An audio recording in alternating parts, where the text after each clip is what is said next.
Hey everyone! Alright, welcome to the review for Tokyo Dark.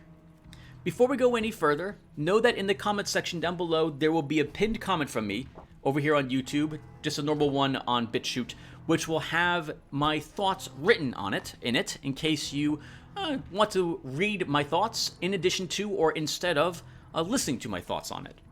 Alright, so let's go ahead and get started. So, as usual, the first thing I like starting with when it comes to my game reviews is reviewing the graphics of the game. This is my first visual novel, and one of the very few anime games I have played. I am very biased towards this type of art. In particular, I really like it. I've always been a fan of anime since I first encountered it back in the early 90s. The first anime I had ever watched was Ghost in the Shell and Ninja Scroll and the original Vampire Hunter D. And I did not realize that cartoons could be drawn in such a way before. It was amazing. I really liked it. In particular for this game, I think they've done a fantastic job on all the characters. You can tell that we don't want to really talk to this guy in the suit. He's really seedy and creepy, like a creeper. And we can tell that Ito over here, she looks sad, she looks concerned. I think they did a great job on all the character portraits here in the game. I think the backgrounds as well, the areas that we visit, are really well done. The different feelings you get when you're in these areas, the creepiness of the sewer system or the suicide forest, the sense of serenity we had in Kamakura, how hip it was, the technology, and what, I don't know another way to describe it, when we were in Akihabara, all these places were really well done. And although it might be a bit too, I might be giving it too many points, I'm still going to do it anyway. On a scale of 0 through 3, I'm going to give the game a 3 on graphics. I think they did a fantastic job here. For the sound of the game, I can't really recall any sounds that stood out at all. There's the little quips that Ayami says when she maybe meets someone, as she did here. For example, we walked into the Butterfly Club. So she has a few voice lines, but not very many. There's not very many sound effects in the game. Like, there's an occasional gunfire if Ayami pulls out her pistol and fires it. There's the sound of the rope when we went down into the sewer system. The sound of the subway when that is happening as well. But overall, like, nothing sounded out of place. Everything here was acceptable, but nothing also stood out as being absolutely fantastic. So I'm going to give the game a 1 on a 0 through 2. For the music for the game is exceptional. I really liked it. I plan to use some of the music in my Dungeons & Dragons campaign, the music of the Suicide Forest, the creepy music when we're talking with Reina. And I liked in particular, the music we heard when we were Akihabara on the street and in the arcade. I really like listening to that sort of thing when I'm out programming. I backed the game on Kickstarter, so I've been listening to that actually when I do that sort of thing. So, and generally if a game has got me to the point, if I like the music enough where I'm going and I'm downloading certain tracks or clips or playing them, if I've owned the game on Kickstarter and I have these already, the game's going to get a 2 for music. And sure enough, on a 0 through 2, I'm going to give Tokyo Dark a 2 on this aspect of it. For the story, I liked the writing and felt the characters were believable. And the end of this game made me cry. So damn you, Tokyo Dark. I was really interested in learning more about how the mask works. I really liked how much sympathy the game makes you feel, or tries to make you feel, in regard to what happened to Reina and how she ended up the way that she did. God, such a sad story for that poor girl. Losing her parents, killing themselves because of the cult, and then she did some very questionable, actually she killed herself rather than do some very bad things for the idol, I don't even know what it's called, agency that had tried to use her more as a prostitute than actually as a pop star. That's so sad. Wow. So I think the writing in the game was great. The ending was extremely sad and touching, at least the ending that we chose. So I'm going to go out on a limb here and on a score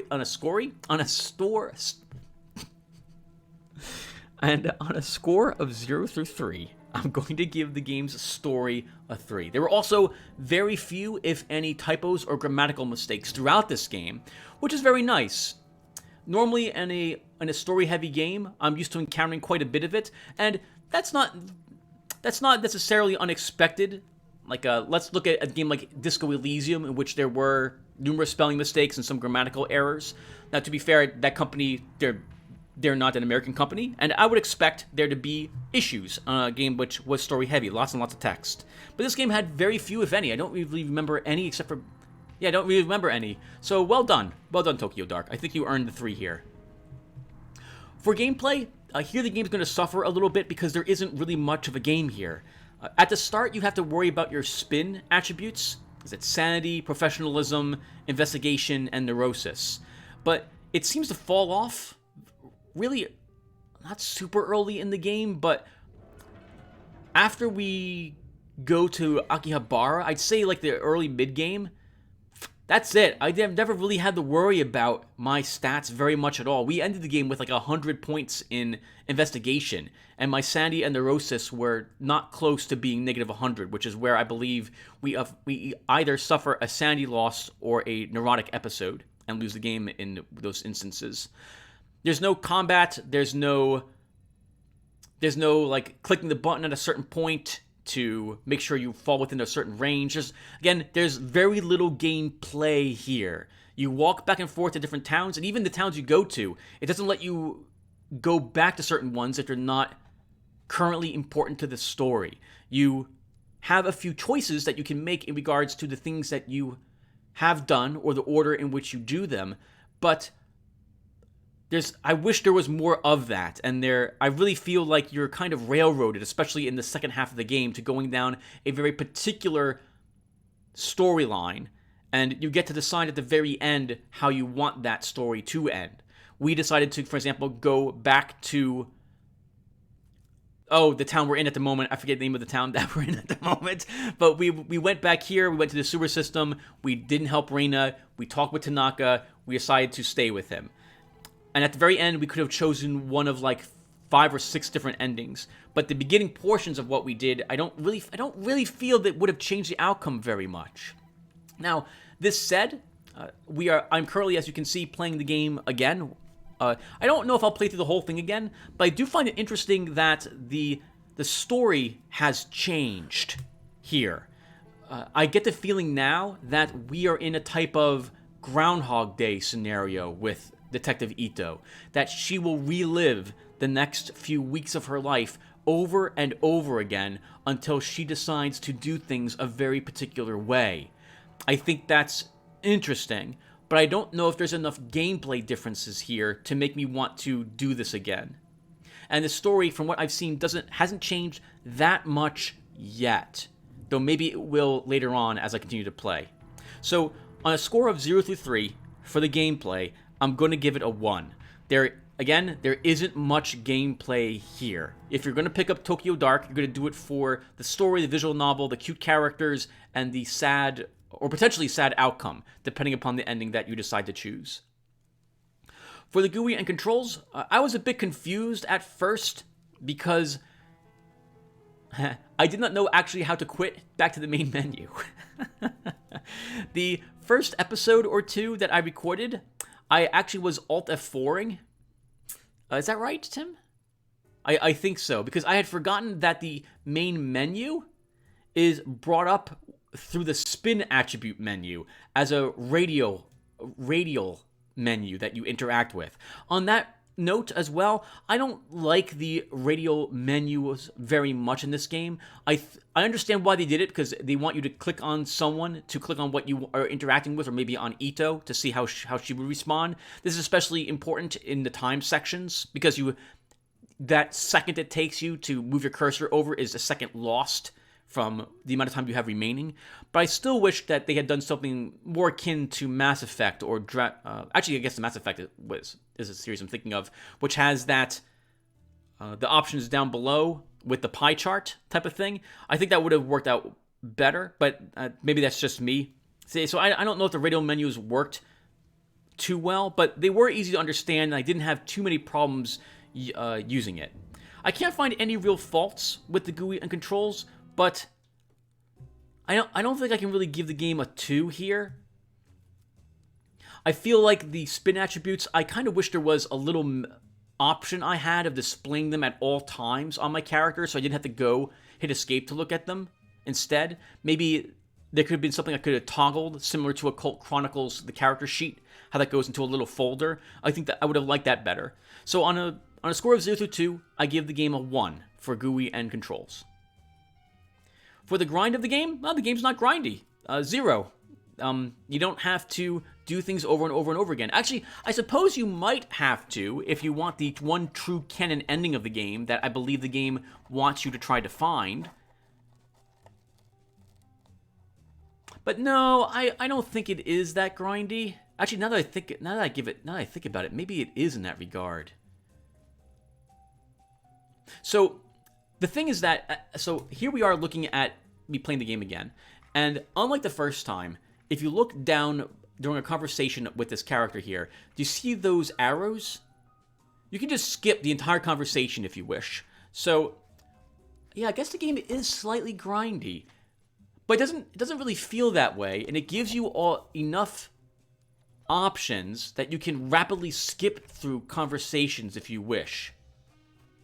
I guess in order to rush to the parts where things might be a little different and you try uncovering what it is Ito actually has to do.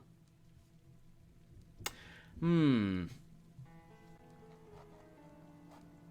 more I think about it, the more I think I should dock a point for this, though. I don't see why they couldn't have done this the first time through. Maybe you got lucky enough to find the true ending, or maybe you didn't, and the game then would hint that you could get that.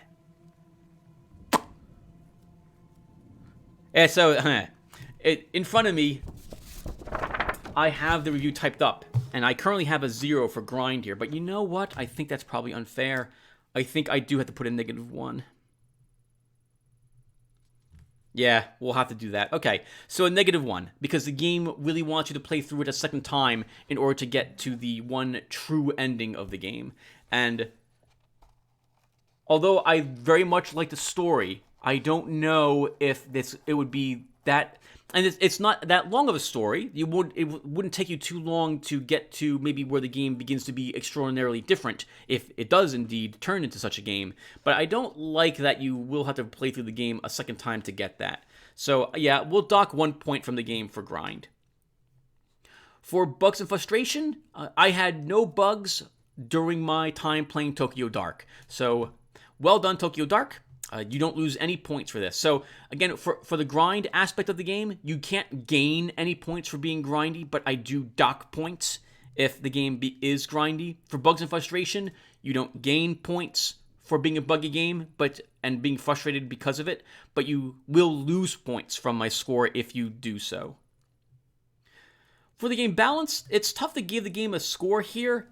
I think if it had several more choices I had to manage between my spin attributes and they affected the game more, I would have had a better feeling about the game balance. In fact, I suppose by me saying that I didn't really have to worry about things, that it kind of answers the question in that, well, there was a game here about attributes at some point, but I wasn't too concerned about it. I can't really think of how the game could be unbalanced unless you had to go out of your way to keep some of your attributes high to get a very specific ending or something of the sort. So on a scale of 0 through 2, I'm going to give the game a 1. I wish they had done more with the spin attributes overall.